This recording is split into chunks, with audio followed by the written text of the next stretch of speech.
ঠিকই আসবো। দেখছো কই নাই, আমার পোলা ঠিকই দালাল নিয়ে আসবো, চইলাইছে। ভাই গরু যেটা বিক্রি করবো দেখেন। গরু তো ভালোই আছে, কিন্তু কোরাস গরু। বাছুর টাছুর আছে, দুধ কয় লিটার দেয়? ভাই বাছুর আছে, আর দুধ হয় 10-15 লিটার, ভালোই হয়। আমার বাবা প্রতিদিন দুধ বিক্রি করে তো সংসার চালায়, প্রতিদিন দুধও বিক্রি করতে পারবেন। তাহলে চাও কত দিমু, দামটা বলো। আচ্ছা 2.5 লাখ দিয়েন। কি কও না, 2.5 লাখ? এই গরুর দাম 2.5 লাখ হয়? এটা তো কোরাস গরু। শোনো, তোমার আমি একটা কথা বলি, তোমার 1,20,000 টাকা দেই। কি বলেন ভাই, 1,20,000?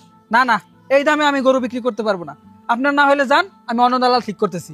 আরে ভাই শোনেন না কেন, আমি যে দামটা দিছি এটা সবাই দিতে পারবো না তো। আমি এলাকার টপ ব্যবসায়ী। এটা কাজ করো, তোমার আমি 1.5 লক্ষ টাকা দিছি, যদি হয় আমি গাড়ি পাঠিয়ে দিই। না ভাই, তাহলে আমি আপনার কথাও থাক আমার কথাও থাক, 2 লাখ টাকা দিয়েন। যদি 2 লাখ হয় তাহলে আপনি গরু নিতে পারেন।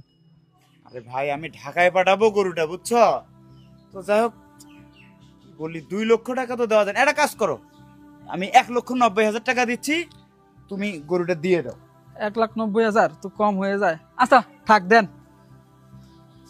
শোনেন, আমার ওই আধা ঘন্টা পরে আমি গাড়ি পাঠিয়ে দেবো, গাড়ি পাঠিয়ে দিলে তুমি গরুটা দিয়ে দিও। ভাইজান, ভাইজান, আপনি এই গরুটা কিনেন না। বাজান রে, তুই একবার আমার কথা ভাব।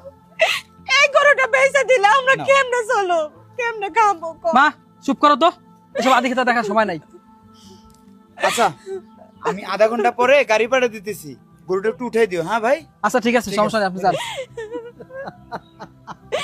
তুই একবার আমাকে কথা ভাবলি না। বাজার, এমনও সময় এসে টাকাটা ফেরত দিয়ে দে বাজার। একবার আমাকে কথা চিন্তা কর। আমি চলবো কি করে ক?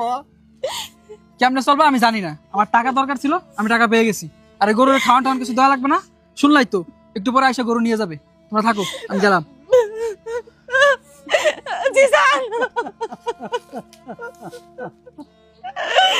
আল্লাহ গো।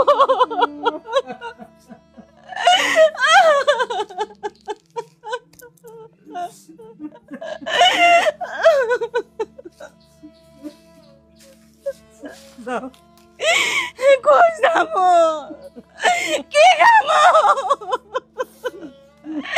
তোমার কেমনে চিকিৎসা করাবো? আমরা তো মরে যাবো। এটাই তো চাচ্ছে আমি মরে যাই, মরে গেলে অনেক সুখে শান্তিতে থাকবো। চলো ঘরে চলো।